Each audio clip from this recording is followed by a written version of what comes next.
All right, welcome back, everybody. It is Monday, September 25th, 2023. It was the last day of Yom Kippur, the most holy day of the year in Judaism. And on this day, you blow the ram's horn 100 times. It's called the shofar. You blow it 100 times.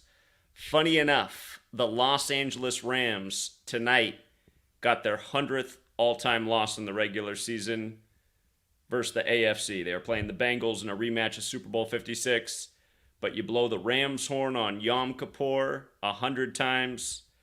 Go figure that they get their 100th loss. They could have stayed on 99 losses. In Gematria, Yom Kippur equals 99, but think about that. They came in with 99 losses. They pick up the 100th. Anyhow, the focus here is Deion Sanders and what we said before a single NFL game was played, that what he does at Colorado will be scripted alongside what they do in the NFL. And, of course, this past weekend was Deion Sanders' most hyped game yet versus the Oregon Ducks, considered one of the best teams in college football. And Deion found himself down 42-0. And we know what 42 is in black history, especially in the world of sports with Jackie and Moses Walker and so many other examples that we've talked about over time. But notice just before that game, this was CNN's top story the day before the game. Deion Sanders' audacious blackness makes him the hero African Americans want right now. And again, CNN's been working overtime the last decade to keep everybody ultra focused on race. And again, as a reminder, there are no black people, there are no white people. You'll never see any person that's a shade of either of those colors. But again, they want us so focused on race, and the same people who do this are the same ones who script your sports and put the same numbers on it again and again and again. And what do we know about 42? It connects to words like slavery, Tuskegee, the N-word, February, Black History Month, and the list goes on. Martin, Malcolm X. And when we think Martin, Malcolm X, remember, neither of them were born with those names. But anyhow, down 42-0, ended up scoring at the end to make it 42-6. And the thing is, until this loss, Deion Sanders, he played for 5 NFL teams in his career. He played for Atlanta. He played for San Francisco, he played for Dallas, he played for Washington, and he played for Baltimore. And prior to him losing with Colorado, his former teams were 11-0. And remember, in Gematria, black equals 11. Like this headline about his audacious blackness. But his teams were 11-0. The last win of his teams was the 49ers on Thursday Night Football, 2 days before the Saturday game.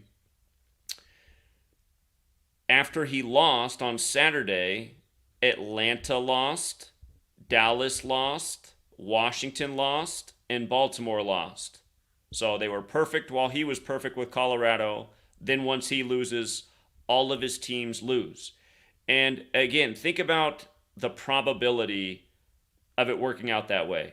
I mean, we're talking about astronomical odds. And again, you start to pay attention to how sports are, you start to see the script. And it's just like what happened with the Miami game. Again, Miami scored 70 points this week, one of the highest scores in Super Bowl era history, the most points scored since 1966. Well, Miami scored 70. Their star quarterback, Tua, played for the Alabama Crimson Tide. In Gematria, Alabama Crimson Tide equals 70.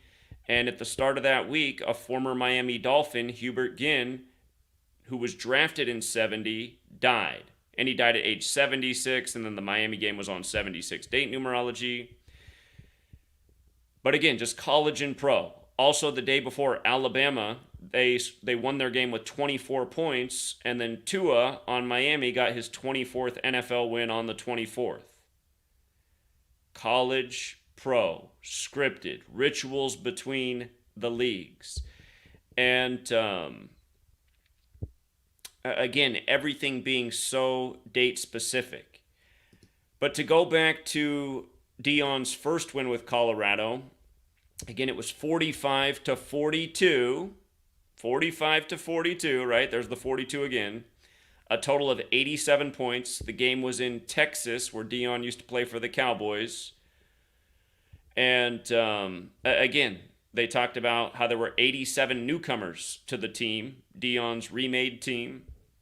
87 newcomers, 87 points in Gematria. Cowboys equals 87. Again, the game was in Texas, and so does Buffaloes. He's coaching the Colorado Buffaloes. Perfect scripts. And in light of all this focus on Deion while he's age 56, again, in Gematria, Black Lives Matter equals 56. This huge ritual happens in NFL Week 3 when you spell out 3 as a word, it equals 56. And again, Super Bowl 56, 3-point game. Odell Beckham, number 3, scored the first touchdown of that game. Born on the day, leaving 56 days left in the year. Went from Cleveland to LA like the Rams started in Cleveland once upon a time. Tonight, the last game of Week 3 is the rematch of Super Bowl 56. Once again, a 3-point game. We had a good hunch it'd be a 3-point game. Another thing we had a good hunch about tonight is that the home teams would split tonight's games on Monday Night Football, because then home teams would become 9-7 for the week on the day leaving 97 days left in the year. And what's funny about September 25th, the day leaving 97 days left in the year, is that when you spell out September 25th as words, it also equals 97. So home teams 9-7 for the week. Last night on Sunday Night Football, home teams fell to 8-6 for the week. Las Vegas equals 86. The Bucks lost the first home game tonight, making home records 8-7. Philadelphia Eagles 87. Monday Night Football 87. Again, you learn this gematria knowledge, the practice of coding numbers into words. You can see how the games are scripted. Undeniably. And again, I mean, why are people not catching on to this? How do people not see the mockery week after week, season after season? Is anyone paying attention? I mean, where's all the sports fans that sit on their ass all Saturday and Sunday and watch the games? How many of them is it dawning on in their mind like, wait a minute, all of Deion's teams were perfect and then he loses and then they all lose? Again, these things are so improbable without a script. And just to remind about Deion and his son, we've talked about Colorado being the 38th state in order of statehood forever. When Colorado lost to Oregon, they became 3-8 at Oregon all time. In Gematria, Colorado equals 38. In addition to it being the 38th state in order of statehood, Oregon also has the Gematria 38. And in the case of Deion Sanders, his son, his birthday is the 38th day of the year, February 7th. I still don't know how to pronounce his son's name. I've seen how it's spelled. It looks like Shader, but it's not that way. Both of their names in Gematria. So Colorado, when you use numerology, equals 38. When you don't use numerology, Colorado equals 83. And Oregon became 8-3 at home versus Colorado. But Deion's full name, Deion Lewin Sanders, equals 83. And his son's name also equals 83. So just think about how perfect that is. And it was a big controversy last year when he left Jackson State. Remember, so much focus on Jackson last year, on Michael Jackson's birthday. Jackson, Mississippi was flooding. NASA was trying to do its latest moon mission in tribute to the moonwalker. If you've never seen my work on Michael Jackson turning 11, the year of Apollo 11, the moon landing, going with the other moonwalker, go back and check out that work. But last year when all of that stuff was going on with Jackson, and we were getting Ketanji Brown Jackson, the first black, as they would say, female Supreme Court justice. Around that same time, you had Deion Sanders leaving the historically black college for Colorado. A big controversy at the time. But then again, you just check the gematria on his name, his son's name, and again, start to realize that probably was never Deion Sanders' decision. These celebrities, they're like puppets on strings. They have the talent to play the part, but again, are they making their own life decisions? You follow the clues, it looks like not. And the story too with Deion having to cut off his toes. I mean, that's awfully suspicious. Right up there with Ronnie Lott cutting off his finger at halftime in the Super Bowl. But again, if you want to verify that these things equal 83 in Gematria, you can run it at any Gematria calculator. My website has one.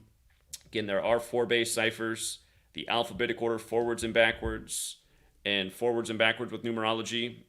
Again, most simple cipher, Colorado 83. The alphabetic order numerology, Colorado 38, like we just talked about. Deion's full name with numerology's 83. And again, his son's full name. His son apparently only has a 2-part name, first and last, but in reverse with numerology, his son's name's also 83. So, and again, for the person to say, well, you have 4 ciphers, so anything can equal 83. Again, not true. My name does not equal 83. First and last name doesn't equal 83. With the middle name, it doesn't equal 83 either. You can't get anything to equal 83. My dad's name, first and last, not 83. His full name, he spells it. I had to think about how my dad spells his middle name. Is it with a V or a PH? It's PH. His name also. Or no. Hold on. I'm tripping. My dad spells his name with a V. But either way, with a PH or a V, it wasn't 83 either way. So, yeah, again, just a lot of people will leave comments like that. Well, you have 4 ciphers, so probably get anything. Whenever people leave comments like that, I'm like, did you try it out yourself? Did you see if, because you have 4 ciphers, you can make anything equal anything? And it's not just that. It's the fact that his son, the star of the team, is born on the 38th day of the year. And we've been talking about Colorado and 38 rituals a million times over.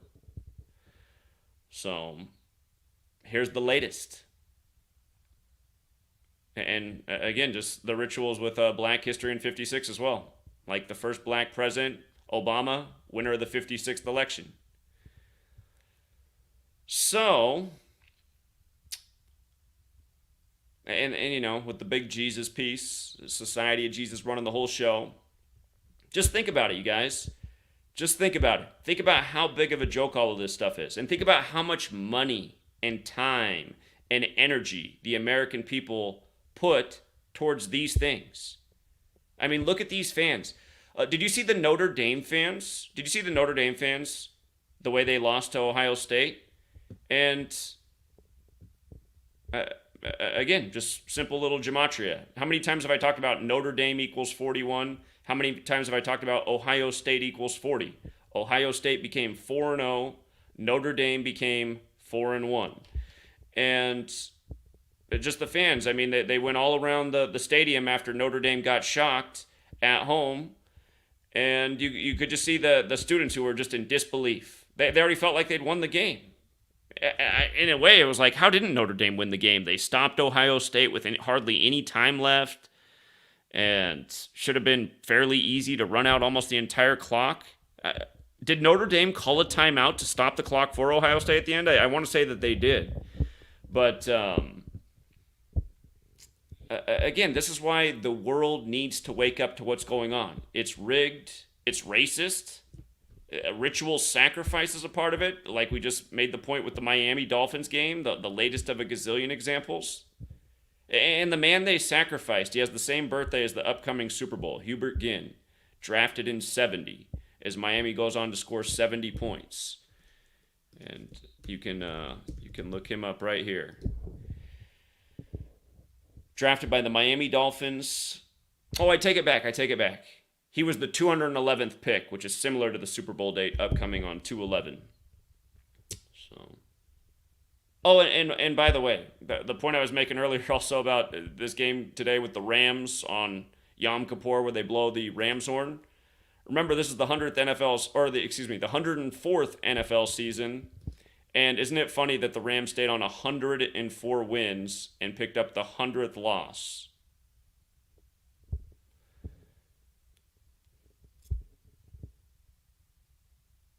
Just like how the remember the first player to score a touchdown this season. First player to score a touchdown this season for the 104th NFL season was, forget how he spells his name, Amon-Ra St. Brown. And look at his full name, Amon-Ra Julian Haru J. St. Brown. I mean, one of his middle names is a single letter. And again, I had that call to the NFL league office years ago talking about, just like some of these player names you guys are coming up with this perfect gematria for the rituals. Again, the first touchdown of the season scored by this man whose name equals 104. Amon-Ra Julian Haru J. St. Brown. And St. Brown sounds Catholic. And Thursday is named after Jupiter. And again, Peter, the Catholic Church. Jew Peter. Peter's considered the first pope. And of course, Thursday has the Gematria 35 like Catholic. Like how we're always talking about 35 Thursday. Like how the ref for that game was number 35. And Dan Campbell's 35th game with the Lions, and Jared Goff had 35 pass attempts in the game. And the Lions got their first win in Kansas City in 35 years. But yeah, these are a cast of characters born to be on the athletic stage, if you will. I'm sure there's some people who make it to the NFL who got there through hard work and effort and skill. But a lot of these guys who are the big names and the legends of the league, whose birthdays are always perfect and who are perfectly synced up with all the key rituals, again, that's not their story. Literally born and bred to be.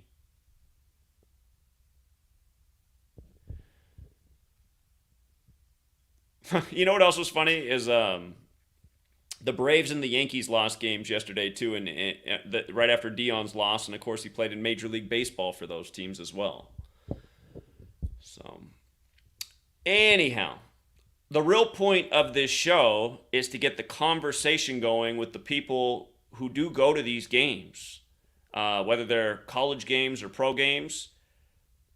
We need to have a real conversation with the people who are going to these games, investing their time, money, and energy, and find out why they're doing it. Why are you doing this for a rigged effort that also involves ritual murder? And with that said, once again, we will open the phone lines to see if we can get any of those people out there to potentially have that conversation tonight. And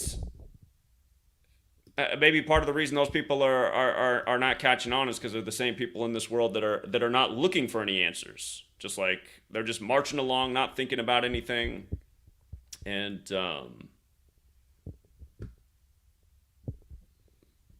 again, if you don't ask questions, you won't find the answers. So let me see here if the phone line is open. One second. I got to make sure the line's open.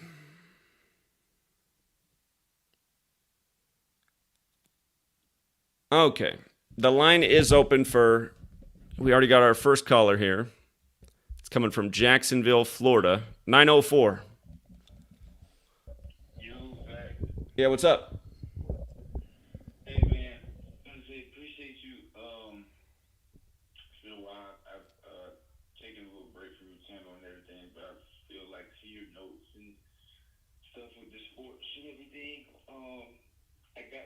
Today for like the first time in a while. It was crazy with the Eagles game. I know you have a lot of trolls, but it's crazy, man. I seen it. So if you were watching the game, neither team could like move the ball at all in the first half, right? And hold on, let's start. All right, the big number always on Monday Night Football is 33. How many Monday Night Football games this year have started 3-3? Exactly. And then it started 3-3, right? And then Rams kick another field goal to go up 6-3. And then Matthew Stafford, they're driving the ball down the field. They get in field goal range. And I had my money on the Bengals. Like, fuck, they're going to get another field goal, go and a half up 9-3. He throws like an idiotic interception. Then the Bengals get the ball back and drive down and get a field goal. The halftime score 66.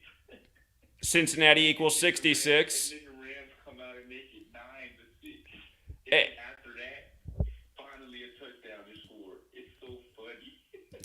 Again, just these real-time betting situations. So often when the halftime score points to a certain team, it's a good sign for that team. Cincinnati has Gematria 66. The score was 6-6 at halftime. Then the Rams took a 9-6 lead. It was still pointing to Cincinnati. Cincinnati 96. And again, Wait, didn't home teams end up 8-5 before tonight's games? no, last night home teams fell to 8-6 in Sunday Night Football. Las Vegas equals 86. Okay. And then Philadelphia Eagles equals 87 like Monday Night Football. The Bucks lost first tonight, so home record became 8-7 like 87. And then Antonio or AJ, what's his name? What's the guy that went from the Titans to the Eagles? AJ Brown. Yeah, it was 87 days from his birthday. He had a monster game in terms of yardage. And And then they twisted narrative like Joe Burrow isn't even going to play, and then like stuff like this. and you know there was nothing wrong with him. That's just the Vegas bait, you know. So yeah, he was. They know exactly who's going to win because you could tell by the real live betting odds. It's like, okay, the Rams are pushing the ball down the field, they're scoring. The Bengals can't hit anything, but they're like just going to stay the favorites throughout the entire game almost. Yeah. Also, I had a question. Are you going to start like decoding like ranked matchups in college football? I'm going to start college once baseball's over. I'm even debating on just watching baseball this week and actually doing the college football this week because I think more people want the college than the baseball. But we've been doing baseball all year, so I want to see the season through. And had a nice night in baseball today. Would have been perfect in baseball, but it's funny. It's funny. I reversed one. I gotta stop. Almost any time I reverse my opinion on a game, I get it wrong. When I originally did my notes this morning, I had the Astros beating the Mariners today, and that I flipped it around, and that's the one game I got wrong. But anyway, so Yeah, but I just want to say appreciate you, man, and the work just continues to not blow my mind, but it continues to make me laugh at this point. yeah. So anyhow, appreciate it, man. Thanks for the call. All right, take care. For the trolls for GG33 in the chat, GG33 definitely doesn't own me, and he'd be in here himself. Yeah, for anyone who knows who GG33 is, he used to call into TFR every Wednesday night until he got humiliated too many times, and he hasn't tried to talk shit since 2016. Again, there's no contest between the two of us. The man's a clown. 402, you're on. What up, Zach? How's it going? It's going all right. What's up? What's up, man? I got my buddy here. I'm helping him out and stuff. We're sitting here. I'm trying to wake him up, man. We're at the casino this weekend. So I put him on game now, you know what I'm saying? Now he sees what it really is, some of the number rituals and stuff. So I'm calling in to encourage anybody out there listening to grab a buddy, grab a friend, and wake them up. And let's do this thing together. Indeed. And as you say that, I'm just reminded of this whole Travis Kelce Taylor Swift thing. She's never been a part of an NFL narrative before this season. Her full name, Taylor Allison Swift, equals 104 to go with the 104th season.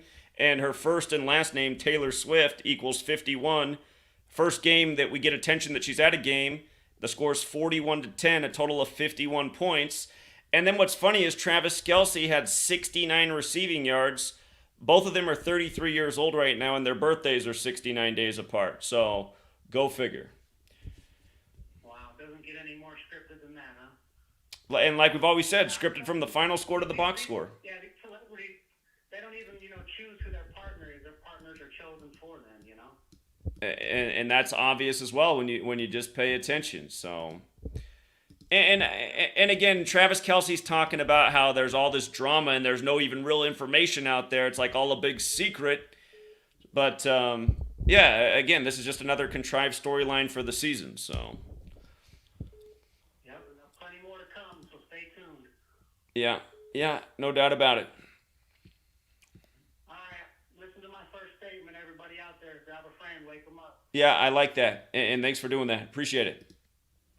Absolutely. Have a good night. Yeah, take care. Oh, I didn't hang. Sorry, caller. I tried to pick up. It didn't do it fast enough. But here's Travis Kelce right here. 69 receiving yards. And again, you measure from his birthday to Taylor Swift, she'll see they're 69 days apart, both 33 years old. 267. 267. 267? I don't know what that is. 573. Hey, Zach, I just jumped on the stream. I don't know if you're going over, like, next week football or anything, but did you notice that Ron Rivera can get his 101st win on 10-1 versus Philadelphia next week? Indeed, and the other thing is he's on 91 losses right now, and that game's on the day leaving 91 days left in the year, just like it was the day of the Route 91 Harvest Festival shooting back in 2017. And again, Washington Commanders equals 91, and they changed their name to that in their 91st season. So could it be deja vu? Because that happened last year. Remember, Philadelphia got their first loss of the season to Washington last year. So That's crazy. Yeah, another one I noticed is the Bills coach with his 101st game on that day, and then fucking Doug Peterson. I think it's either he can go for his 101st win or it's his 101st game too. yeah. So But yeah, they're good values. Either like plus 265 or 295 or something like that. Indeed. Last year, the Eagles got their first loss again to Washington, and it was on the date November 14th, the day leaving 47 days left in the year. And I forget what the actual 47 stats were that got picked up in the game, but of course, DC is the land of 47, so you might want to look at that game and see. But yeah, anyway, your observation about 101 and the 91 could definitely play. Yeah, but yeah, that's all I got. All right. Appreciate it, man. Thanks. Have a good one. See you. Bye. But yeah, here's Travis Kelce birthday, October 5th. Here's Taylor Swift birthday, December 13th. 69 days apart, magical number, right? Yin and yang, these two together. But then also, just what are the odds that his box scores 69 yards? What are the odds? And one other thing about it being the year of Super Bowl 58. Here, let me just let me plug in her name. Everything we talked about. Taylor Swift, 51 points in the game. Taylor Allison Swift, 104 for the 104th NFL season. Also 76 forwards, and the date of the game she attended was a date with 76 numerology. Just like how the Dolphins player who died, he died at age 76. Again, drafted in 70, right before the 70-point win. But Swift alone, her surname, I noticed her surname has that 58, so that is something to think about. 803. Hey, Zach, this is Jay. Just wanted to say thank you, and I appreciate all your notes and all your work.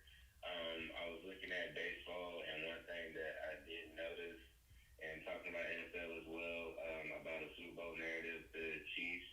I know Patrick Mahomes is a part of the Royals, and right now they're 54. They have 54 wins and 102 losses, and there's 6 games left in the season.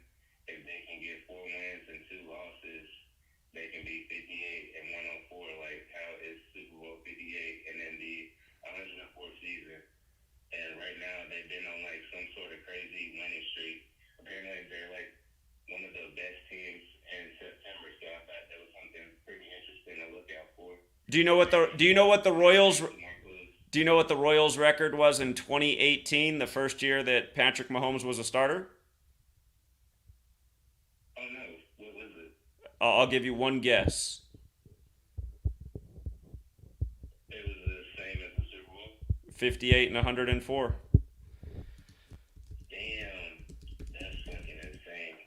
Yeah, the Royals' 2018 record, again, this was Mahomes' first year as a starter, 58 and 104. And it is Super Bowl 58, the 104th NFL season. You got this Taylor Swift thing. She has the same numbers. And again, I did tell you guys this the day the Super Bowl ended. I said the one team that could potentially become 4-2 on the 42nd day of the year in Super Bowl 58 is the Chiefs. So Chiefs definitely, it wouldn't shock anybody if the Chiefs went to the Super Bowl and won. But they do have a really straightforward narrative if it does happen. It would be almost a picture-perfect numerical ritual. So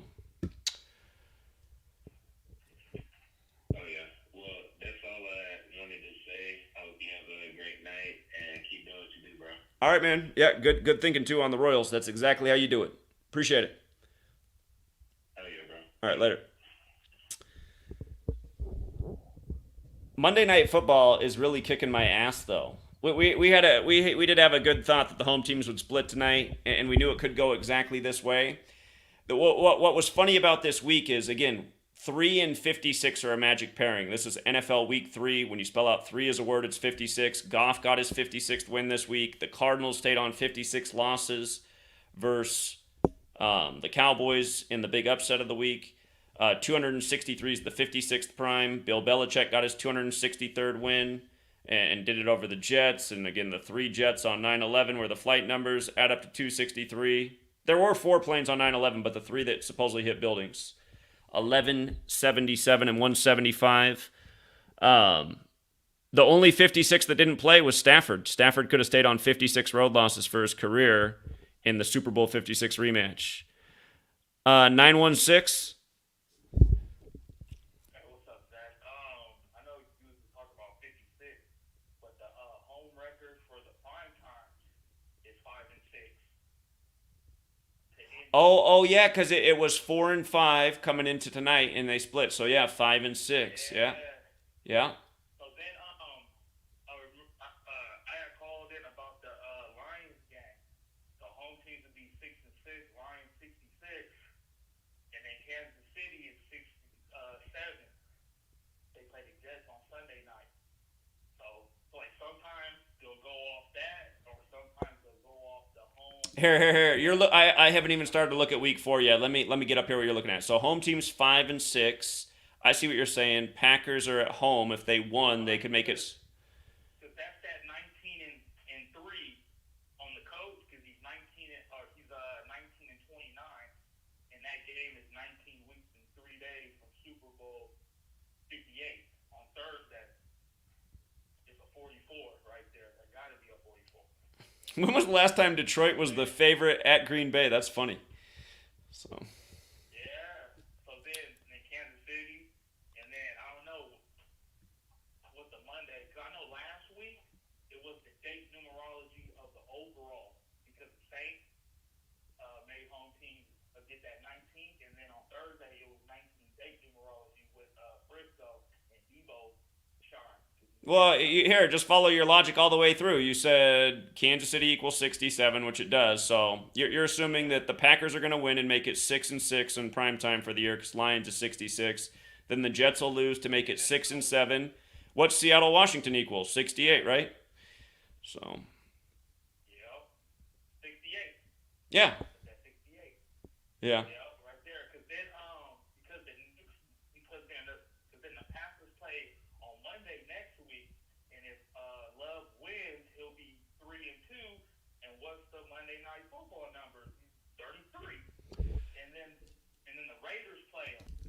So if they lose to Chargers, they'll be 1-3 and in 13 land. Then they'll hit their 23. You know, so I've been kind of studying just like the prime time to try to catch that pattern. You know? Hey, sorry. I was looking at. I had to look from Jordan's birthday because Jordan Love's first game of the season was perfectly synced with Michael Jordan, and Yeah, it was a 1-1-2 too. It was 11-2.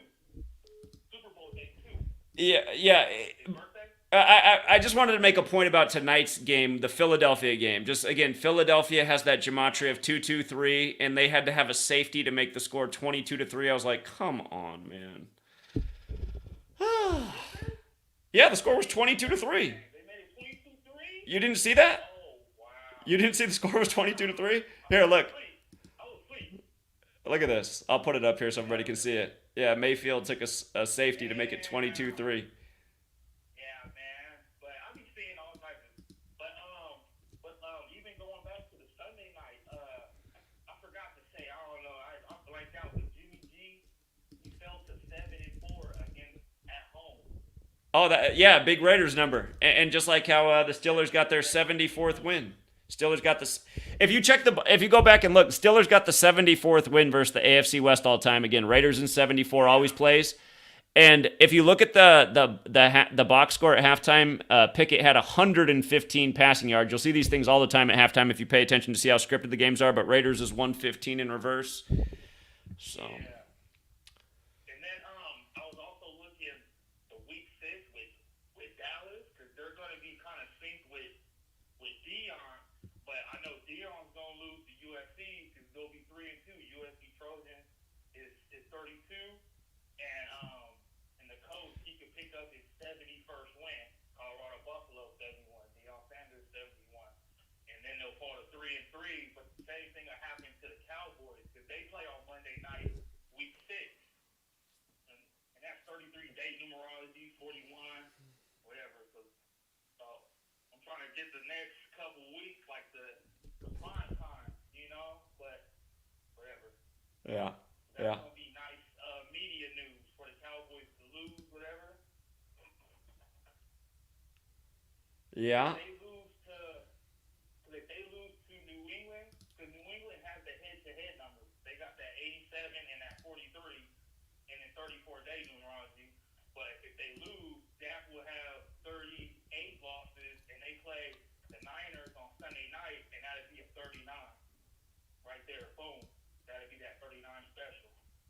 Okay. Niners is 39, SNS is 39, and then they come back and become 3-3 on Monday Night Football. Yeah.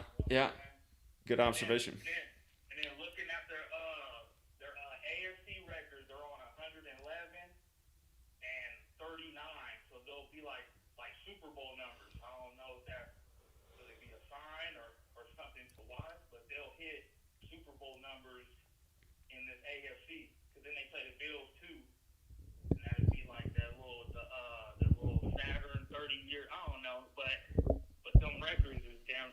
It's 1-1, 1 and 40 or 39. So they're I don't know. They could be a sign somewhere. But what was it? And then I know the 112's getting hot with the Jaguars and this is their last home game, so they got to stay on that 112, and the Falcons can get to 10-12 against the AFC South.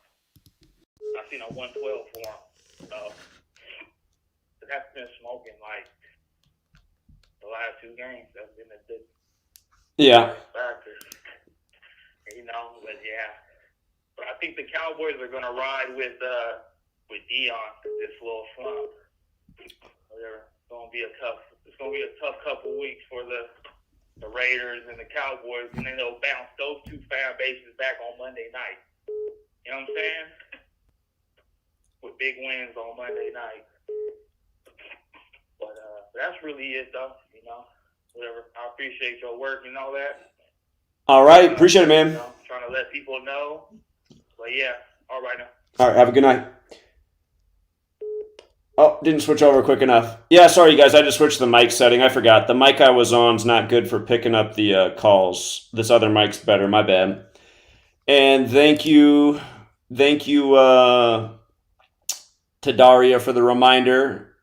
And yeah, Andy Reid did pass Tom Landry and got his 271st win, the 58th prime, in the game with Taylor Swift there as well. That's true. So Andy Reid, again, we were talking about Swift is 58, like the Super Bowl number this year. Andy Reid got the 271st career win, the 58th prime. And then he used to coach the Eagles, of course, which was last year's Super Bowl. I see that Jalen Hurts had net 271 yards tonight. You guys see how the Eagles scored 25 points on the 25th, and then again today leaves 97 days left in the year, which is the 25th prime number, kind of like how in the 97th NFL season they moved the touchback to 25 yards, and that was the year that Brady beat the Falcons in the Super Bowl on 2/5 with the 25-point comeback. Notice how Falcons is 25. Notice how Tampa Bay, where tonight's game was 25 as well. And Mayfield with the 25 attempts. Go figure. 619? When I answered it, hung up.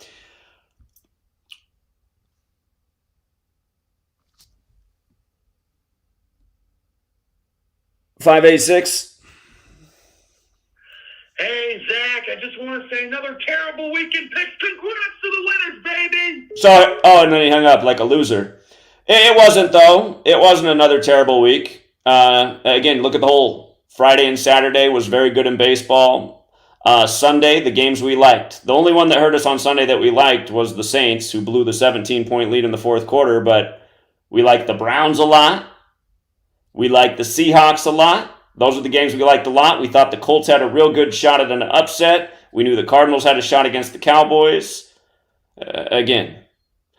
So, but again, that's a loser right there. He just calls in, screams in the phone like a little dick, and then hangs up because he knows if he hangs around, he's going to get smoked in the debate. So, anyway.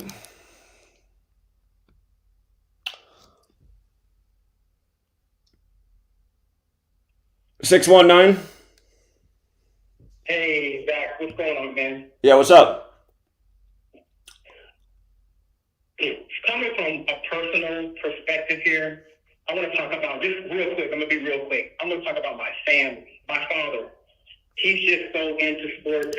And when I tell him that the game's scripted, and this Deion thing, for example, he's just so into the Deion thing. And my father's older, he's 70, and I've been telling him, Dad, this stuff is scripted. Just think about it. I had a one-on-one conversation. I said that all the schools that Deion Sanders could have went to, he went to Colorado. Do you honestly think one of the whitest of the white schools is going to call Deion Sanders to recruit him to coach his? Think about this, Dad. Just honestly think. And he's like, whoa. I'm just realizing my family can't be saved. These people out here watching these games can't be saved. It's almost like they don't want it. And I think about, is it in the food? Is it in the water? I mean, how do these people not wake up to see how scripted this shit is? It's blatantly in front of you. And I told him, I said, Dad, there's going to be a 42 in this game. He was kind of in shock and awe that I predicted the score. I said, there's going to be a 42 in this game. And I told him, Deion Sanders will probably go in his first 6 games 4-2. Why 42? Well, because the word 42, this is what the word 42 means. And I said, think about Jackie Robinson. Out of all the numbers in the world, do you think Jackie Robinson picked the number 42 or it was given to him? He's like, oh, and I'm just like, nobody can be saved. My family can't be saved. And I think about the movie Gladiators, how just keep the people pacified. And as soon as he started winning and people were, but behind closed doors, you got Caesar and you got people doing crazy, you know what I'm saying? It's just like, they can't be saved, man. I don't watch any of the games. I don't watch no football. No, and people are shocked. I'm 6'2", I'm about 220 pounds. I'm pretty athletic looking. I work out in the gym. Sure. And they say, oh, you're going to watch the game this weekend? And I say, no, I don't watch that shit. And they're in shock and awe that I don't watch any football, any basketball, any baseball, no college. You're not going to, especially these women. The NFL and these sports have worked on women so hard. As soon as they get to work, all these women, because I work around a lot of women, oh, did you watch the game, the basketball? I said, when the fuck did women become so crazy about sports, men's sports? You don't hear them talking about the WNBA. You hear them talking about the NFL game and the NBA game. And I'm like, this shit is insane, bro. That's all I have to say, man.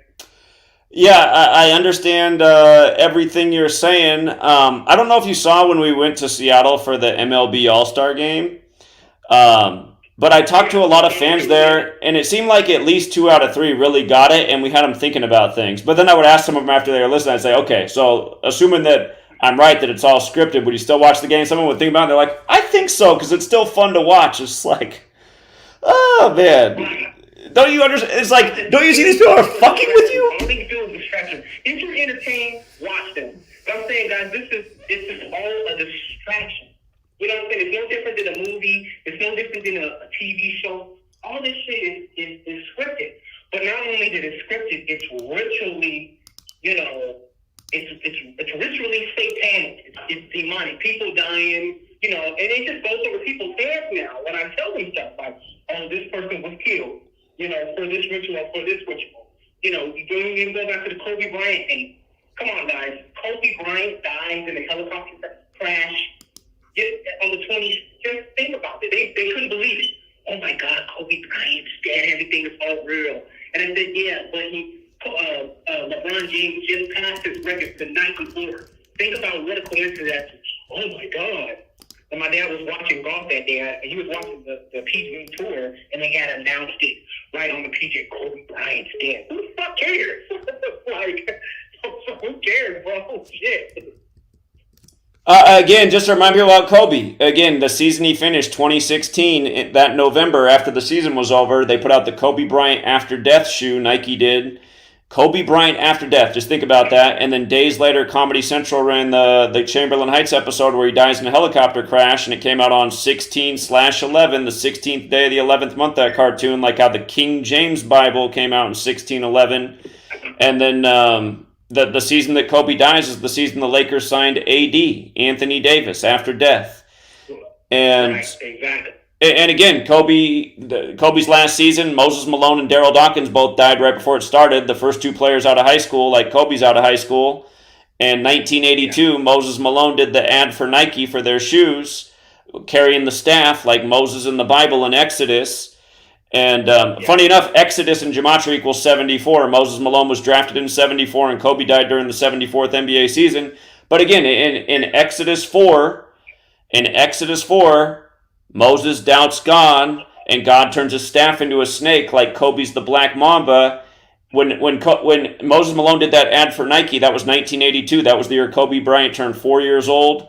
And then Moses Malone, that NBA Finals upcoming, won it 4-0. And again, those NBA Finals that Moses Malone won that year, they started 60 days after his birthday. And then what happened? He died at age 60. And then Kobe dropped 60 in his last game against Utah, and who drafted Moses Malone out of high school? Utah. So this stuff's been going on for all of our lifetimes.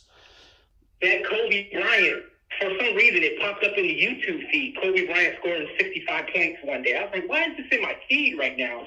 You know what I mean? So that was weird to me. Like, okay. Well, hey, what was Kobe Bryant's career high? In Gematria, bro, that I don't even tell people about Gematria no more because they just don't fucking get it. So what I say is use your common sense. Just use common sense because the talk of the world right now is Deion Sanders. The talk of the world right now. Well, today at work it was the Miami Dolphins scored 70. I said one of the most special teams out there scored 70 points. Ooh, what you do? But the whole Deion thing. I'm saying, guys, you don't even need Gematria to see how scripted this shit is. I don't watch the games, but I go to the press conference just to see the dumb shit he's gonna say, and like his first press conference, do you believe? And I'm like, this dude is a fucking actor, bro. And then he's always wearing a Jesus piece. He's always got the sunglasses on, like sun god. And I'm just like, these people got the cowboy hat on. And then you said something at the start of this, at the start of this stream. All his teams lose. Damn, that's crazy. Now, he's going to USC to play USC. He's going to lose. We already know that. So what if the crazy is all his teams again loses again? You know what I mean? That'd be crazy, dude. Like, that's just weird to me. And people can't wake up and get what's happening. Yeah. Some people can, but a lot seemingly are unwilling or something's blocking it. And you said in the beginning, is it in the food and the water? Absolutely it is. So... Absolutely, I agree. All right, man. Well, I appreciate the call. That's all I had, man. Appreciate it. Yeah, you have a good night. Yep. 201. 201. Okay. 929. Hello, Zach. Yeah, what's up? Hey, Zach. How you doing, man? This is Rich, man. I've been following you for some years, man. I appreciate your work. But you did a story on my uncle a couple of years ago. My uncle played for the Knicks. He won a title with the Knicks in the 72-73 season, right? Mm-hmm. So quick thing. Now, my brother was murdered 2 weeks before my uncle passed away when you did the story, right?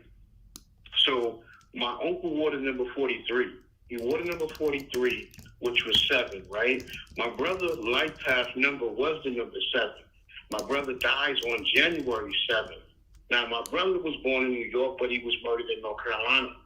My uncle was born in North Carolina and died exactly 2 weeks after my brother was murdered. I never understood that. Who was your uncle? Hawthorne Wingo. You did a story on him a couple of years ago. You did a story on him on your page, on your YouTube channel. And I was trying to get in contact with you because I'm like, hold up. Now my brother was named after my uncle, who won the title with the Knicks. And 2 weeks before my brother was, after my brother was murdered, my uncle, they had a big ceremony in New York at Madison Square Garden for my uncle. My uncle died exactly 2 weeks after my brother was murdered in North Carolina. Now, my uncle is from North Carolina and he dies in New York, and my brother is from New York and was murdered in North Carolina 2 weeks before my uncle suddenly passed. That was crazy. It's to this day, it's still crazy to me. It wasn't in Winston-Salem, was it? No, no, he was born in I forget what but my brother was murdered in Durham, North Carolina. But I forget what town my uncle was born in. But my uncle is my dad's brother. Played for the Knicks. He wore the number 43. Go look him up. You did a story on him. But the thing about it was, I wanted to find out the connection with my brother. Because like I said, my brother's life path number was number 7. My uncle wore the number 7, which was 43.37. And my brother happens to get killed on January 7th. So I'm like, what's the odds of that? Yeah, what are the odds of that?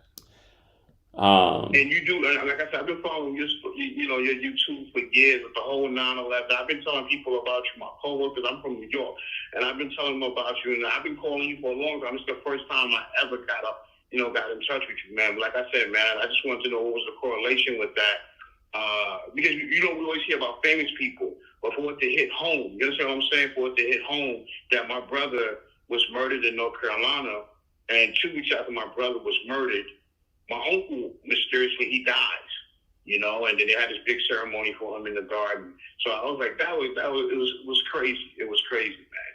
So like I said, I appreciate what you do, man. Like I said, I've been following you for years. I appreciate your work, man. I hope everybody get the picture that this stuff, I truly believe, is by numbers.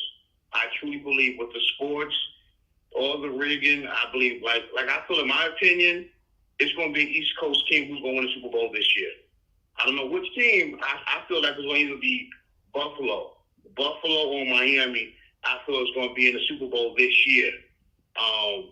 Same thing with the NBA. Most times when it's a Republican president in office, most times it's normally a West Coast team to win sports. But if you notice, since Joe Biden been in office, it's been West Coast teams winning. If you notice that. So you already know in this coming year, 2024, it's going to be an East Coast team on the NBA side and an East Coast team on the NFL side. That's how that goes. Interesting. Sorry about your brother and your uncle. And yeah, just to remind people, his uncle passed at age 73, played on the Knicks team that won the championship in 73. And back then it was called the NBA World Championship Series. And he died 133 days after his birthday, going with the Gematria of NBA World Championship Series. And sadly, there's a long list of celebrity and sports-related deaths just like this. And as for your brother's murder, do you want to share any more information? I can look it up and look more into it. Okay, so my brother was murdered in Durham, North Carolina, January 7th, 2021. And so the weird thing about it was that caught me off guard. Was like, hold up. Now, we always go visit my uncle when we were little. So, and I used to let me see what number my uncle wore. And I'm like, oh shit, see my language. He wore the number 43. My brother's life path number is 7. He wore the number 43, which sums to 7. And my brother was killed on the 7th. Now, mind you, like I said, my brother, he was from New York. He was from New York, and then, he was in North Carolina. and they murdered him. They murdered him, you know, in North Carolina. It's mysteriously 2 weeks. It's still bugged to this day. My uncle passes away. Now, the funny thing is, I believe my uncle was born, I think, November 9th, I believe, or something like that. But my brother is April. My brother was born April 9th. My brother was born April 9th of 83. My brother was born April 9th of 83. So I'm like, was basically my brother being named after my uncle is a correlation of him passing away, because they basically died 2 weeks apart from each other. So and he was named after my uncle. My dad named him after his brother who played for the Knicks. Yeah, it's sad to think that might also be the real reason he was murdered. There's a lot of weird stuff. It usually happens in Winston-Salem. There's a lot of weird stuff that goes down with basketball in North Carolina, though. And I mean, you think about North Carolina and basketball, you think about the Tar Heels, you think about Jordan, Kobe getting drafted by Charlotte. Yeah. So. Yeah. But like I said, I've been following you for years. So I always you see these stories with famous people, right? So for my brother, like, oh shit, like, what, you know, what's the odds of that? And the reason, and I'll say this to let people know that I truly believe we are controlled by numbers. Quick thing, right? Now, my brother, April 9th, 83. That's the year my brother was born, and his, you know, right? What's the odds? Me and my wife, we've been together for 12 years. The last 4 digits of her social is 4983. What's the odds of that? Well, you have no idea how that funny that is to me, but my brother. Like I said, so for example, my brother, when he was murdered, his daughter and my daughter are 5 days apart. 5 days apart. So, like I said, I've been following you for years. I've been telling my family about you. They're like, nah, that stuff don't make no sense. It's just a coincidence. And like I said, I've been following you for years, and I've learned just following your work, nothing is a coincidence, man. Nothing is a coincidence. The day after your uncle died, I was gonna say the day after your uncle died, the Knicks won with 119 points, and your uncle's full name in Gematria is 119. This is, so like I said, Zach, I live in New York, right? So I used to work for this carpet company, and I was talking to a Chinese guy about your work, right? And he said, Rich, you ever notice how you could play a video game? I said, yeah. He said, did you ever think how society or the government is controlling people the very same way as if if we are like a game, like they're controllers and we're the game, and they're just controlling us. They're playing us. Even down to the celebrities, the entertainers, the athletes, they all play the role. They all play the role. Down to the injury, like you see the Cleveland Brown player, I think he injured his leg. Chubb, yeah. Now, get this. If you watch that injury and Dak Prescott injury, it is very, very similar. So I say this to say that technology got so advanced that we can watch something on live TV and they can alter it. So, so we watching something on TV, we look at the injury, say, oh my God, look at that injury. But it's not that gruesome if you're down there on the field. But they have this technology where they can alter it. How is Dak Prescott playing football today? Let's be honest. That injury that he suffered, how is he playing? Paul George, how is he playing basketball? These injuries certain athletes have that we've seen with our eyes. Like, come on, man, come on. I think we're just being all controlled with these sports. The sports players, you grow down to the entertainers as well. I mean, it is something like that. Too much of your time, brother. I appreciate your work, man. I really do, man. And have a great night, man. Okay, I appreciate your calling again. Sorry for your losses, but thank you for calling in and supporting and sharing that. All right, no problem, brother. Yeah, have a good night. You have a good night.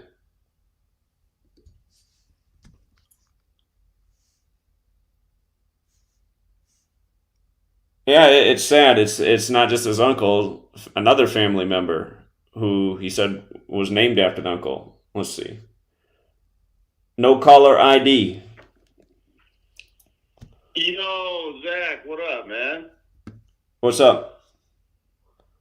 I was just wondering, How much time would you say on average you spend on Gematria each day? Probably 5 or 6 hours? A lot, yeah. I'd say at least that much time. What's the point? Do you think your outlook on Gematria has affected the way you view all conspiracy together? Do you see Gematria as the absolute holy grail of all conspiracy? I'm not saying that I disagree with your work, because I spend a lot of time looking at Gematria as well. I'm just wondering the grander scope that you look at. Well, again, I mean, the reason I started looking at it is because I knew there was something going on with numbers. So, do you see 9/11 as the pinnacle of numerological alignment to represent for other people? Like, if you were to say what is the best example of Gematria to use to show other people, would you use 9/11? I would use 9/11. With the 77-foot tall Pentagon, Flight 77, 77 minutes after takeoff or whatnot. Well, again, just rewind. You said numerology. What's the master number in numerology? 11. I mean, I'd start right there with all the 11s on 9/11. New York, the 11th state. The World Trade Centers look like an 11. Flight AA11. The buildings were 110 stories tall. 110. Master number in numerology 11. Master plan by the numbers. Yeah, and then you can jump into Flight 77 and the 77-foot tall Pentagon on the anniversary of the Pentagon construction starting September 11th. So. No, it was the first time I ever got on the line, man. I just want to say thanks, Zach. I know you get a lot of shit, and it's always back and forth, but I just think somebody like you who's as passionate about the truth is very rare. You know, somebody as well spoken as yourself who's able to piece it all together. A lot of people in the conspiracy community, they're not as good as putting it all together, man. So when you're out there speaking, you are the one that needs to be talking, dude. You know. Well, again, we went and spoke all over the country, and somehow, some way, they figured out how to cut off the financial support for doing that. So there's consequences with doing the right thing, and that's why I'm always saying if more people can find a way to support $1 a month, it does take funds to travel. It's expensive, and I do think that's what I should be doing. Rather than decoding sports, there's other people who've learned and can decode the sports. There's not a lot of people who can go out on the street and speak gematria for hours at a time off the top of their head and make people open their eyes. And for all the people who haven't watched when we've been out on the street, there's a lot of people who stop and listen and come by and say thank and say, where do you learn all this? And wow, that's interesting. And where can I find out more? That again, I'm trying to inspire more people to do the same thing, because until more people are speaking out, like my vision right now is at every sports stadium, college and pro, there should be groups of truth seekers getting out there with signs and megaphones and loudspeakers and trying to wake people up. Look, here's the latest ritual sacrifice. Here's the latest rig script. Again, I don't think people would be filing into these stadiums week after week if they understood that people were literally being murdered for these games. And if they were, people don't realize the rigging, but they can if it's shown to them. So, anyhow, I appreciate the call. Yeah, take it easy, man. All right, Thank you too. Later.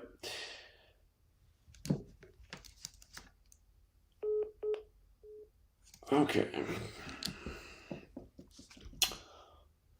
It's amazing the way time flies. I remember the gentleman who just called in a minute ago, and this is his uncle.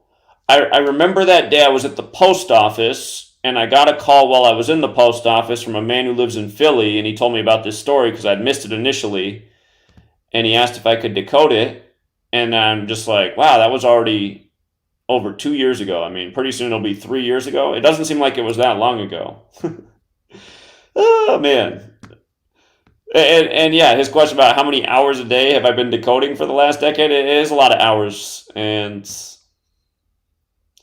feels like I spent a lifetime doing this now, even though it's only been a decade. So,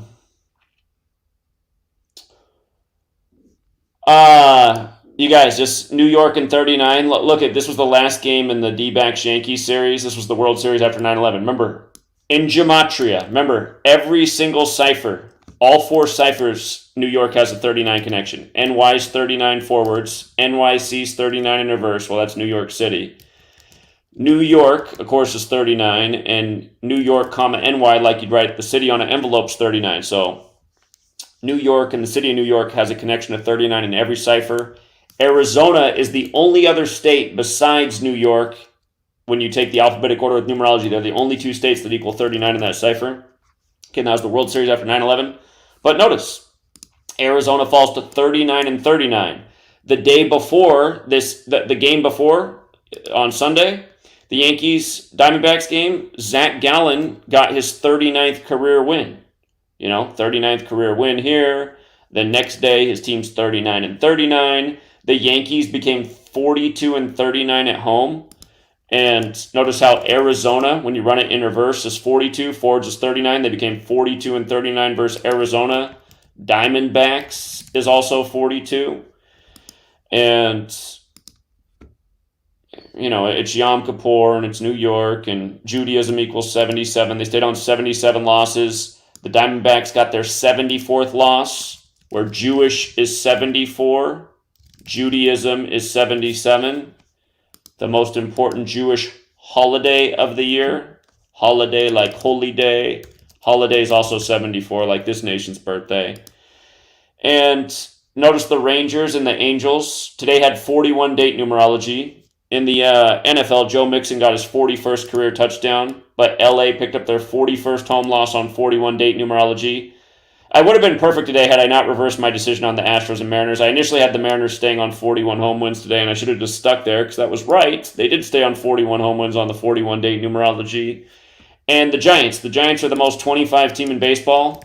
They love this number, the Giants, 25. And again, it's the 25th of the month. It's the Super 25 date. And here, we'll pull up the NL West standings here.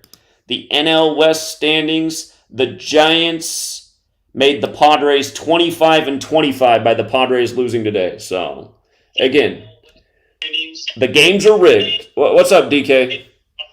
Hey, Zach. I just tuned in a few minutes ago. I'm listening to what you're talking about. I wanted to throw in a couple things, if that's okay. Sure. Well, first, just going off the title, Deion Sanders again, another Jewish name. What's the best running back? Wait, how's that a Jewish name though? How is Deion Sanders a Jewish name? You didn't know Sanders is a Jewish name? You got Bernie Sanders, Colonel Sanders. I mean, Sanders is kind of a popular. Larry Sanders, the guy that writes, was that Seinfeld? Yeah, that's a major, pretty big time Jewish name actually. It says Sanders is of Greek origin. What? Who's a famous Jewish Sanders? Bernie Sanders. Bernie Sanders. Okay, Bernie. Yeah, Bernie Sanders. Okay, there's one. Larry Sanders, the writer, the guy who does Seinfeld. No, that's Larry David. Oh, Larry David, yeah. But Bernie Sanders is one. Okay, Bernie Sanders. Yeah. I don't think Sanders is always a Jewish name, though. Huh? I don't think it's always a Jewish name, though, Sanders. Like Silverstein, Goldberg. Those are Jewish names for sure, but... Okay, anyway, yeah, you're right. There is Bernie Sanders. A lot of the ER last names are, because we got to remember these people have interbred with a lot of Goyim and changed their names. So they're actually Nazis, that's why, it's the Bavarian Illuminati, which are all fake Jews, but, they're Nazis from Bavaria, so they're hiding behind a lot of these, just behind a lot of these names, ER at the end, or IN, or Ski, or EN, like Biden, Braden, Borden, like these are all, and they don't all necessarily look the same. They don't all look like the guy who unplugged your mic and then the guy who sprayed, what he sprayed like lighter fluid. By the way, please, somebody, while I'm there, come try to unplug the mic or do something like that. You're going to get yanked from the back of your neck so hard. It'll probably give you whiplash first. If you don't end up on the ground, I'll be pretty surprised. But I would like to see somebody do that when I'm there. If anyone come pour lighter fluid, you're going to be going to the dentist afterwards. You pour anything near me or anything like that, I guarantee you're getting chin checked hard as fuck. So, And I just to talk a little bit more about that trip, I thought that Austin guy was really good. Where he lives up there? Yeah, he lives near Seattle. Yeah, that guy was great. getting on the mic and stuff. I thought just a few more people like that in every place you go would be, you'd be set. And then just, like people kind of standing around just watching for infiltrators. And then you were talking a lot about like Nike and Saturn and all that, and Nike's just a reshuffling of Enki, which Enki and Enlil are from the Saturn Moon Matrix, story.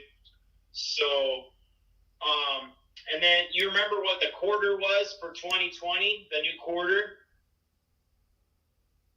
Wait, for which year? Are you talking about right at the start of COVID with the fruit bat? Yes. Yeah, I definitely remember the fruit bat. Before you Google this one, what do you think the new one is now? I bet you can get I thought the last one they did was the Tuskegee Airmen. Well, the one that's coming out right now, actually, should I say? I don't know. Maybe it hasn't hit the... It's a different series of coins then, because that one that the fruit bat was a part of, I remember they said the last one and whatever that was the Tuskegee Airmen. And then they put a 4-2 on the planes. There's 2 planes on it, and one has a 4 on it, and the other has a 2, so they even had to put 42 on that. But what is the new coin? Before you Google it, just what's the biggest story you've done so far this year? Maui? Yep. Oh, Maui's going on the quarter? No, it's a Hawaiian lady. Like a luau. You can pull it up, but it's the same thing again, just like the bat, Huh. Just about the biggest story we've had so far this year. And I think now they're coming out. I've seen like a bunch of new quarters where they come out with like a series of them instead of just like one. They come out with a series for the year or something. Okay. The new series of quarters is American Women. So yeah, the one that's coming out is a tribute to a Hawaiian composer. Yeah. Of course, that's just a coincidence. No big deal there. And by the way, since we're bringing up Maui, today on Yom Kippur, the Jewish governor, Josh Green, who was, again, traveling abroad when it happened, preaching Green New Deal, he gave his latest speech today, and today was the anniversary of JFK's weather control speech. So, and then to get back to Deion Sanders, and he's prime time. Have you ever heard of the Prime Directive? I don't think so. Yeah, check that out. Bring up Prime Directive for these evil folks. Prime Directive. Yeah. And I think, that's always where I thought they've gotten the, prime time television, and then they named, Deion's nickname was Prime Time because he was always on Prime Time TV and being like the star. But is this Prime? When I searched it, what came up was Star Trek. Yeah, that's funny. That Star Trek did talk about that. But the Prime Directive for them is all truth must be disclosed. So that's what all the Hollywood and all the magic is for, is so they can tell us the truth in a magical way so we don't react. Because normally if you tell the truth to somebody that you're doing a bunch of evil shit to them and you're trying to, steal from them and, poison their children and all that stuff, they're going to come after you. But if you tell them in a different way, in a way that where it's entertainment, they're going to be kind of stuck like a deer in headlights and not necessarily react. So their Prime Directive has always been all truth must be disclosed. They're not trying to hide anything, maybe for the sheeple, but you see how easy it is for us to see everything that they're doing. It's so obvious. It's not even, it's like a joke, it's it literally is for retards, So, right. I think that's why, he got this, that's why he got that nickname Primetime, like the other caller was saying. He's wearing all his, his Jesus jewelry, and the guy's always was wearing the dark glasses. And then they made a big deal on ESPN how he was doing an interview with no glasses. Did you see that? Yeah, they made a big deal of it. Oh look, he's not wearing glasses. He's not wearing the black. Because remember, he used to always do the post-game interviews in sunglasses? Sure. Yeah, so they made a story of that It's deep. It's prime time. No sunglasses, and they did it was like they talked about that for like 15 minutes, which is like seems ridiculous unless they really, that was just part of the script how they had to talk about it. Huh. Okay. Interesting. Anyway, so just I tried to call in, or I was gonna call in for TFR, but then when I tuned in at the end, you were playing like some other show, so I didn't really know what was going on. That's why I didn't call in. Oh yeah, I was playing the Woo's News thing. Yeah, the call board wasn't working that night for whatever reason. So. Oh really? Okay. Yeah, I was kind of just in and out of the show here and there, so I figured you were doing something, so that's why I didn't call. Okay, yeah, I'll be doing it again this Wednesday night. Okay. All right. Thanks, DK. All right. Talk to you soon, Zach. Yeah, later, man. So, just for people who don't know, I'm from Portland, Oregon originally. I just see this headline that Damian Lillard, the Blazers star, is supposed to be traded to the Raptors. Just, he's a point guard, and when you think of Blazers history, you might recall Damon Stoudemire, Mighty Mouse. He was actually from Portland, Oregon, played at Wilson High School, but he was drafted by the Raptors, was Rookie of the Year, and then he got shipped to the Blazers, where he was on the team that tanked in the fourth quarter instead of going to the NBA Finals with Scottie Pippen and co. and Rasheed Wallace and everybody that was on that team. They had like the most stacked NBA roster in the history of NBA rosters, but they laid down in that fourth quarter, gave up nearly a 20-point lead, and didn't even play basketball to let the Lakers go to the finals in the very fixed NBA that is. And that's why I get frustrated that people can't see through how stupid pro sports are. I mean, they're a joke in all these leagues. Go back and watch the Game 7 that I'm talking about with Lakers and Blazers. It's the one where you get the highlight of Kobe throwing the alley-oop to Shaq. Blazers didn't even play basketball in that fourth quarter. Damon was on that team. But yeah, that's weird that Lillard would now get shipped to Toronto. And they're saying he'll be traded by October 2nd. Remember the other year when I explained why Ben Simmons was going to get traded on February 10th? And he did. It's a sick joke. For people who don't know, February 10th is the day Black History Month was officially recognized by the federal government in 76. February 10th, 76. Ben Simmons got traded on that day as the 76er. But here's the joke. Slavery is 102. The American Civil War began on the 102nd day of the year. February 10th can be written 10/2 like 102. And again, it was recognized in the year 76, slave 76. We were talking days in advance why they would trade Ben Simmons on February 10th. And there's more to it as well. I have to go back and look at everything. But what is it? Australia?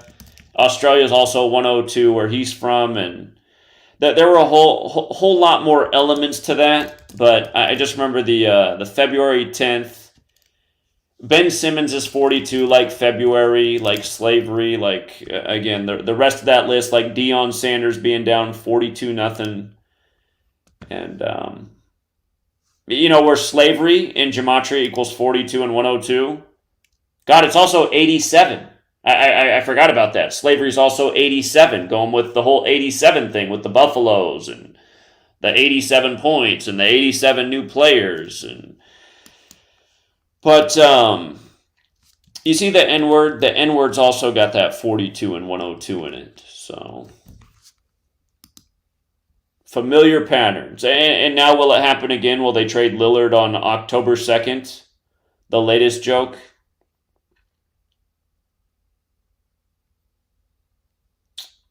Right here. October 2nd. By October 2nd. The other 10-2 date. Okay.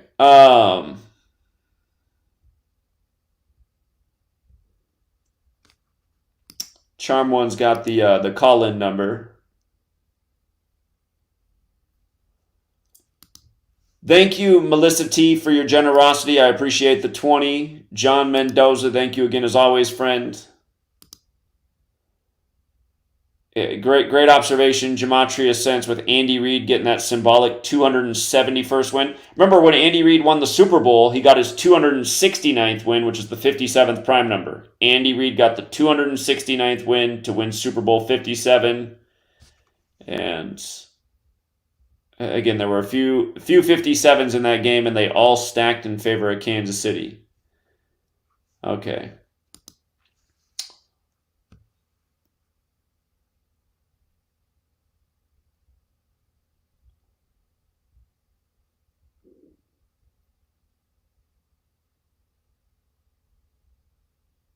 All right, well, if we don't have any more calls, we can wrap it up as well. It is getting late, especially if you're on the East Coast. And yeah, again, you want to learn more about decoding sports, join us on Patreon. We're live streaming at least 3 times a week, notes every day for the sports. And again, learn this knowledge, use it to wake up your friends and family. And again, thank you to everyone who hits the like and the share. Some people leave comments like the other day when I posted the written post for the bombs over Baghdad thing. Someone left a comment like, "This is something I can actually share." It's like, what does that even mean? I feel like every video I make, you can actually share. So, if you guys missed what I was talking about with the bombs over Baghdad, again, Outkast, the hip-hop group who did the hit song before 9/11 happened, Bombs Over Baghdad, a song that it's obvious that it's obvious the record label gave him that title for the song because the song doesn't have anything to do with any of that. But again, we invaded Iraq because of 9/11, and that song, the single, released exactly 54 weeks before 9/11. Huge number with the Jesuits who run the show. Baghdad, Iraq, Jesuit order both 54. And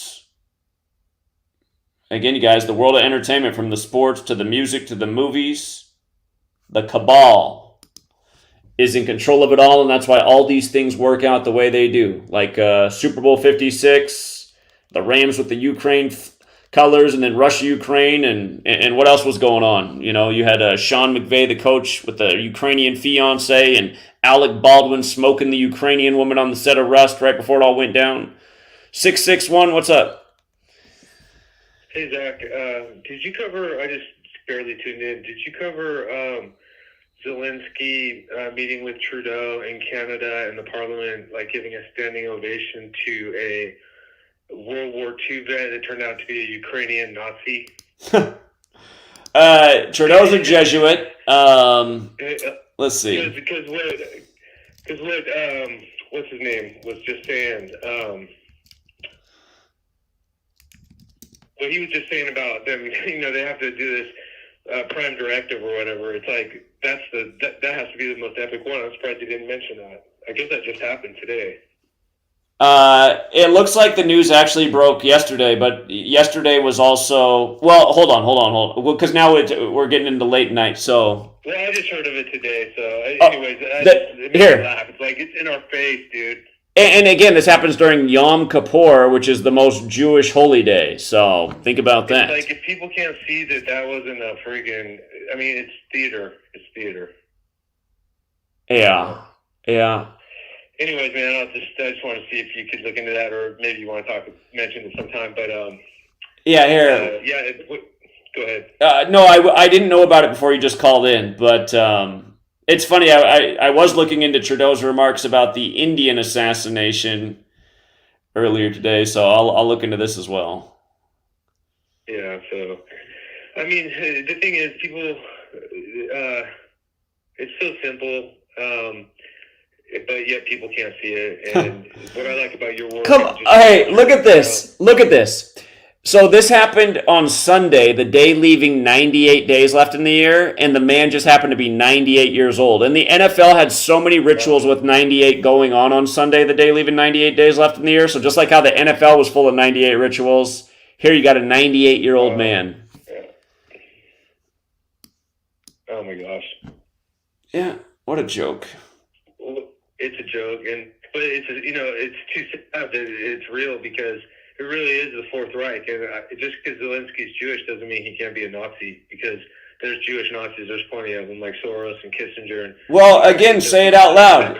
Collaborators that are going along, and then we have all these other collaborators, which are the Republicans and Democrats, which are just worthless, So what I like about what I was going to say is that what I like about your work and what the most important thing beyond the sports and everything is just, I knew all this stuff already. But then when I found your work, it was like, okay, I'm not nuts. This is not a conspiracy theory. This is an actual conspiracy. And that's what Gematria does. It does prove that. Period. That's the end of it. That's all people need, and that's what I appreciate when you go out there. When you came out to LA, I was out, and I'm going to come out again and try to bring some people because, bottom line, that's the truth, man. And the truth hurts, and people can't handle the truth. And but there's nothing else to do except for tell that truth. That's the ultimate thing of all this, and your work is proof. That's what I like about it, because all the stuff a lot of us already had looked into all this stuff. We knew what's going on. We could see which way the wind's blowing. We figured things out. There's other people. There's Jordan Maxwell and there's Bill Cooper and other people that came. And if you research, you could find stuff out. But what Gematria does is absolutely, factually, statistically proves it. Indeed. So yeah. I'll leave it at that and just say I appreciate you, man. Have a good night, and thanks for all the other callers, too. All right. Appreciate the call. Take care. Right, thanks. Okay. Good night. Yeah, it is funny, man. Just the NFL was full of 98. Even like in Sunday Night Football, Devontae Adams got his 98th career NFL touchdown. Minnesota picked up their 98th loss versus the AFC. I forget. There were some other ones. Number 98 for the Raiders was having a big game on defense. I forget everything that was 98 yesterday, but what are the odds that on the day leaving 98 days left in the year, this happens? And perhaps there's something more to that number than I know. But yeah, just the mockery. They love mocking people of all religions. And the point I was going to make about Ashkenazi Jews, again, that's what they're called, right? They're Ashkenazis. Has the word Nazi in it, literally. And if you don't know about what was going on with the Bolshevik Revolution, you had a lot of Jewish people that were wearing the Star of David and the swastika as part of the uniform. They don't talk so much about the Bolshevik Revolution. It was going on at the same time as World War II. So I don't know enough about Canadian politics, but this is the guy who saluted the Nazi Anthony Rota. Yeah, I'm going to have to look more into this one. I'm going to have to look more into it. Wonder if he's Jesuit educated like Trudeau is. And don't forget Trudeau. His father was also the PM.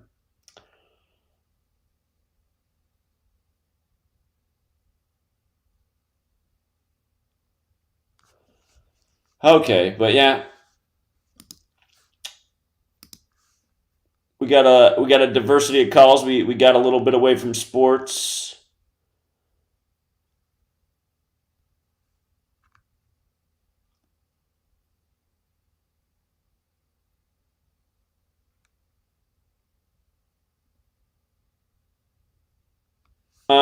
I haven't looked at tomorrow's baseball games yet. I'll put out all the baseball information in the morning.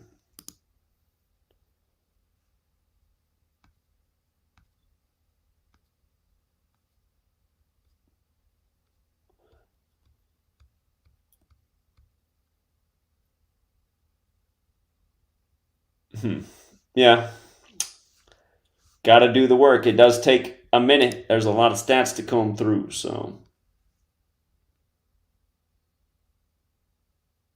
Oklahoma City fair shooting. I didn't hear about it. Was that a big story?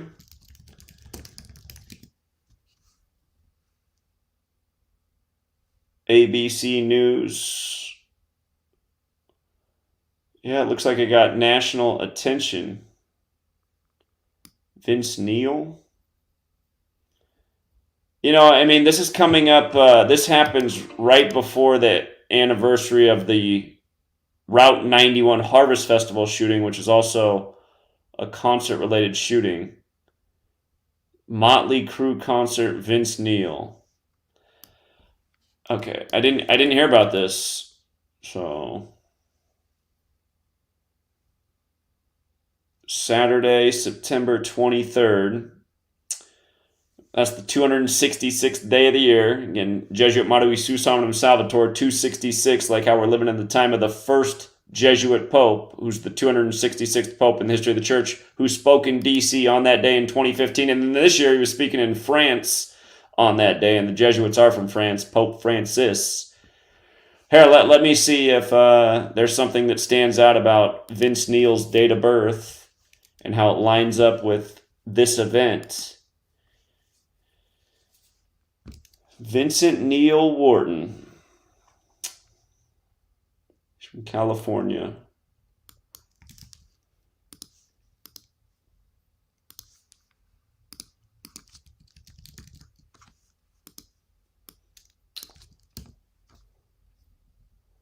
It happened 227 days after his birthday, the 49th prime. I don't know enough about him or the band to know if there's a connection there, but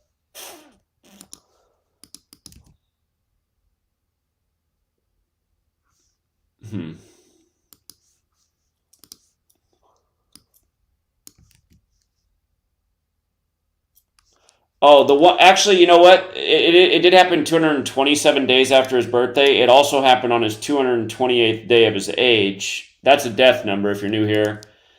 The word death in Sumerian Gematria, which is just multiplying the alphabetic order times 6, that's 228. And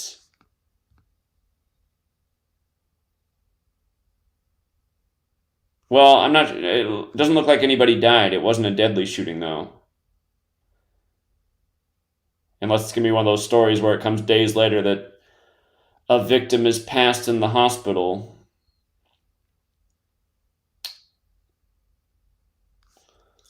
Let me see. Oklahoma State Fair.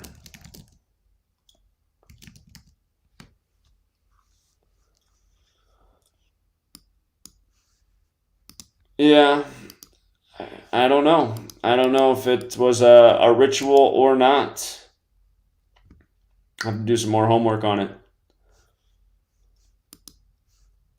I don't know enough about Motley Crue's music.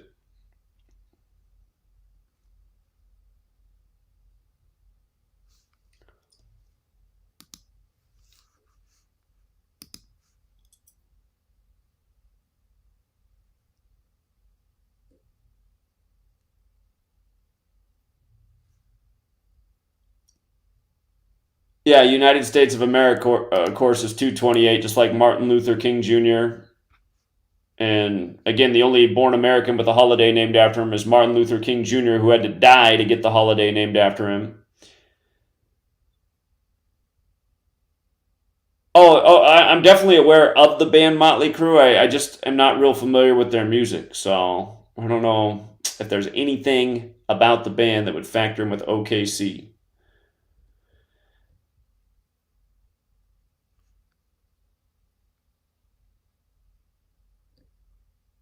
The reason I remember the numbers is because I talk about them every day, you know. If you worked with this information as much as I did, you would know all the numbers just like I do too. So I guarantee you that much. It's all about repetition.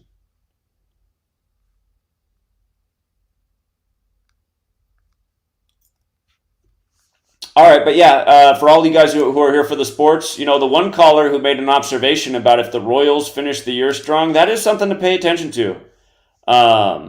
Remember, Patrick Mahomes, his father was a pro baseball player, and baseball's a game of 54 outs, and baseball equals 54 in the most simple cipher. And what was the first Super Bowl that Mahomes won? It was Super Bowl 54, which was the Joe Montana Bowl.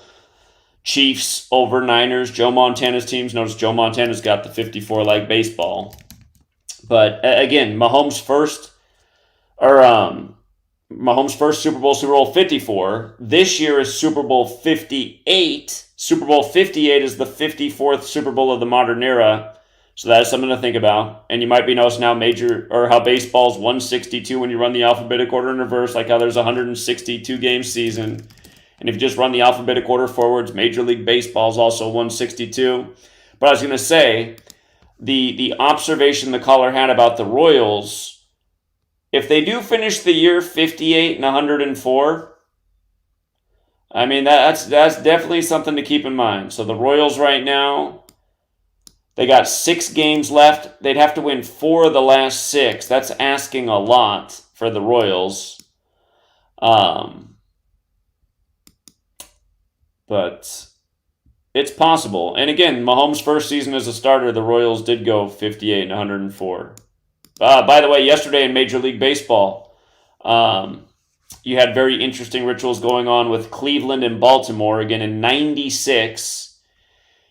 Here, let me show you this real quick. So yesterday you had Baltimore playing Cleveland. Now, again, these cities are connected through the NFL because in 96, the Cleveland Browns became the Baltimore Ravens, and in Gematria, Baltimore Ravens equals 96. But Kyle Gibson yesterday in this game on a Sunday while the NFL was going on, Harbaugh yesterday, he lost, but Harbaugh, the Ravens coach, came into the game with 104 career losses in the 104th season. And Kyle Gibson yesterday got his 104th career win in Baltimore, Cleveland. And again, the Baltimore Ravens owner and their general manager, 2 different people, both have the same birthday, 10/4. So many deaths in this offseason were about 104, including Jim Brown, which equals 104, who played for the Browns, of course. And, you know, Baltimore winning 5-1, that's a big number in Cleveland, 51, when LeBron won the finals for the Cavs on the real King James's birthday. It was the first championship for Cleveland in 51 years. And then Jim Brown died out in LA this year, where LeBron now is, as he was having that big series synced up with the King in his coronation. Remember how LeBron became 5-6 at home versus Curry in the playoffs on the day of the King's coronation on 5-6, the first King to be coronated since the last one died at age 56. But anyway, you had this ritual going on in baseball with these teams. And again, you just got to keep track of all these clues. They always are, all the sports are rigged together. And you keep track of the clues. You can figure out who the prime teams are for the playoffs. And between now and the end of the season, there'll probably be a team that has a stack of rituals that are just so undeniable that they're looking like the team. And then more often than not, you're right, that's the team if you're keeping track of the clues. So Baltimore's had a bunch of 104 things. Kansas City has some clues. Miami just did have that really big ritual this weekend, but wasn't exactly Super Bowl numbers. It's still it's narrative to keep an eye on because it was a major ritual.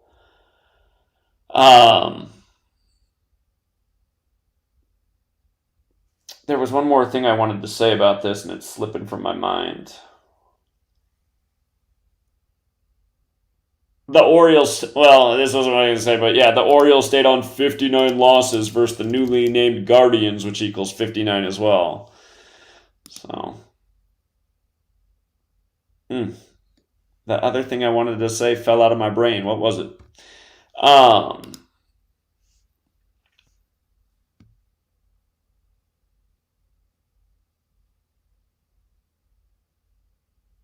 well, it'll come back to me if it was that important.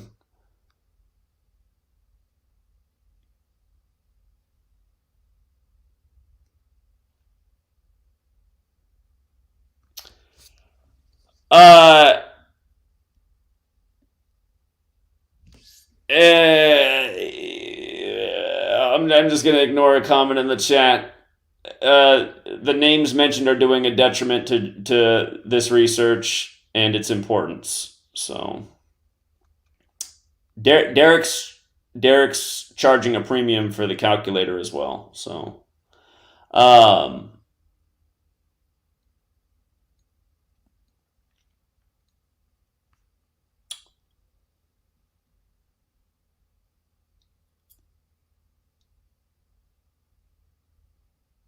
Cleveland played Baltimore in the 1996 playoffs. Yeah, that's fitting. That's fitting that they would do that, right? Because that was also the year that Cleveland became Baltimore. Oh, yeah, that's what I was going to say. The other half.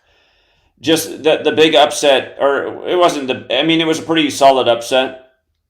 The Colts, originally from Baltimore, where the Ravens now are. Notice they won 22-19. It was on 22 date numerology. They won with 22, but 41 points. Baltimore number. Baltimore's 41. Again, Baltimore's also 95, like how the Super Bowl's on the Vatican's 95th birthday, and Baltimore's also 58. But notice, Baltimore Ravens 96, Colts 69. And yesterday with the Colts upsetting Baltimore, they became 6-9 versus Baltimore. Baltimore fell to 9-6 versus the Colts. And then the Browns yesterday, Cleveland, they got their 503rd franchise win. That's the 96th prime number. Deshaun Watson got his 34th win. Tennessee equals 34. Tannehill stayed on 33 road wins. Cleveland's 33. Goff got his 56th win in week 3. When you spell out 3 as a word, it's 56.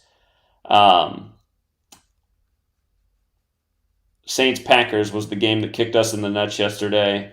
But if you're real-time betting, the sign the Packers were going to finish that comeback was when they went for 2 points for no reason and made the score 11-17. They ended up getting their 11th home win over the Saints. Again, Dolphins looked good to win when Alabama won with 24 points. Tua got his 24th win on the 24th day. Chargers and Vikings, I didn't really see anything that really tore me one way or the other, but Minnesota did end up getting their 98th loss versus the AFC on the day, leaving 98 days left in the year. Stuff like that can be hit and miss, but it hit in that game. Bill Belichick got his 263rd win in week 3 when 3 Jets on 9-11. The 3 that hit targets added up to 263. At the beginning of the season, I pointed that out, that Bill Belichick might not get that 263rd win until this game against the Jets. Exactly what they did. Josh Allen got his 58th total win and his 54th regular season win. DC's the land of the Jesuits and the Masons. Freemasonry 58, Jesuit Order 54.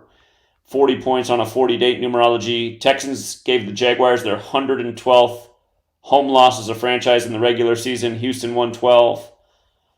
Colts upset the Ravens like we just talked about. Seattle, the 94 city, became 9-4 versus Panthers, plus about 5 million other things. They were celebrating their Super Bowl 48 win.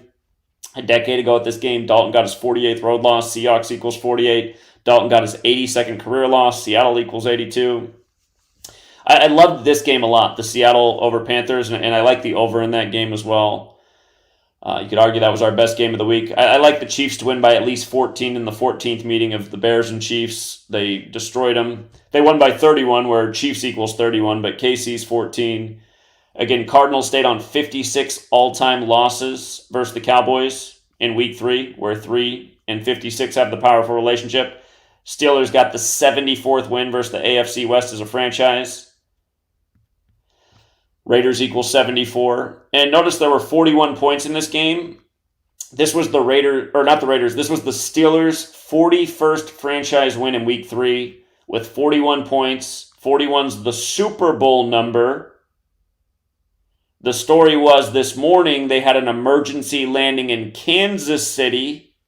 The defending Super Bowl champions who play in the same division as the Raiders, who won with 41 points this week.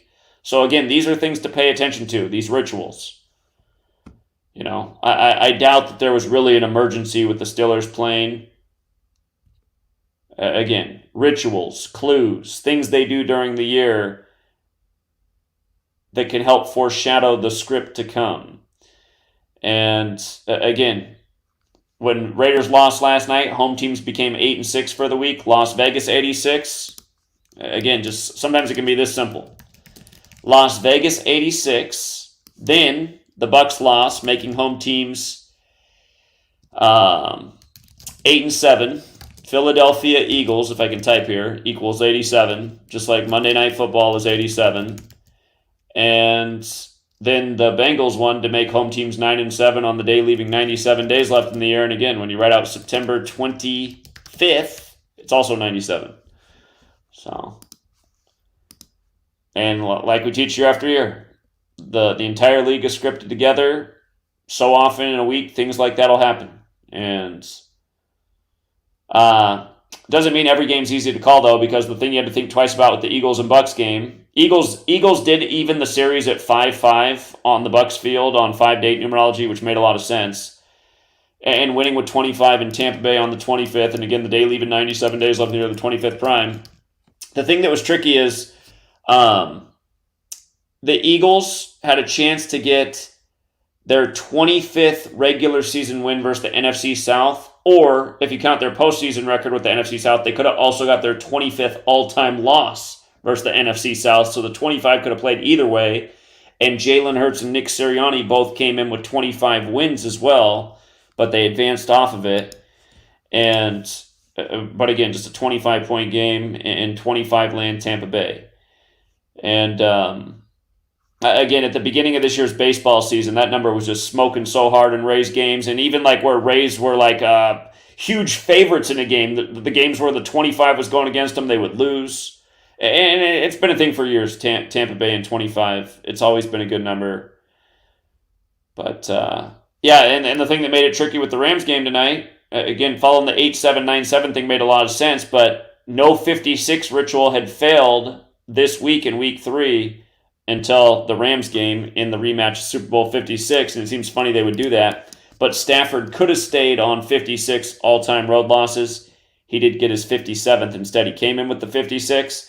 And the other thing Stafford did is Stafford came in with 56 road losses and 102 regular season losses. And again, Super Bowl 56 was the 102nd NFL season. So you can see why he walked in with that record, but he did not stay on those. He picked up his 103rd regular season loss and his 57th road loss. But yeah, that was the only 56 that failed. So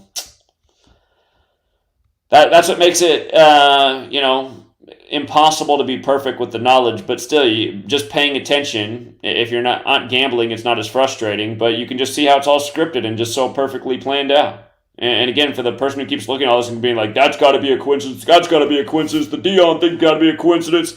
I mean, if you're that person, you're just a moron. I'm sorry. You're just a moron if you think all this stuff's a coincidence. You're just like a mental midget and honestly a product of the New World Order who wants people as dumb as a box of rocks, because that way they're a million times easier to control. That way they'll walk into a stadium with a totally rigged game and pay $20 for a hot dog and a beer. I mean, intelligent people aren't doing that. I'll tell you that much. So,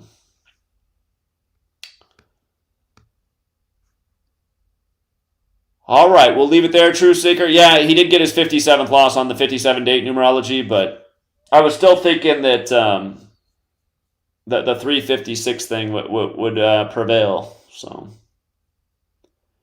yeah, Jimmy Carter. They've been reporting that Jimmy Carter's on his deathbed all year. He'll turn 99 on October 1st, is it? Is that Jimmy Carter's birthday, October 1st? He's almost there. Yeah, October 1st. And he's the oldest living U.S. president. He's about to turn 99. And remember, the United States of America equals 99 and was named that on September 9th. So there's probably something about Jimmy turning 99. And again, he has the parallels with Biden too. Remember, they called Georgia on Jimmy's 46th day of his age, if I remember correctly. If Jimmy dies, you get a day off. That's funny. Oh, man.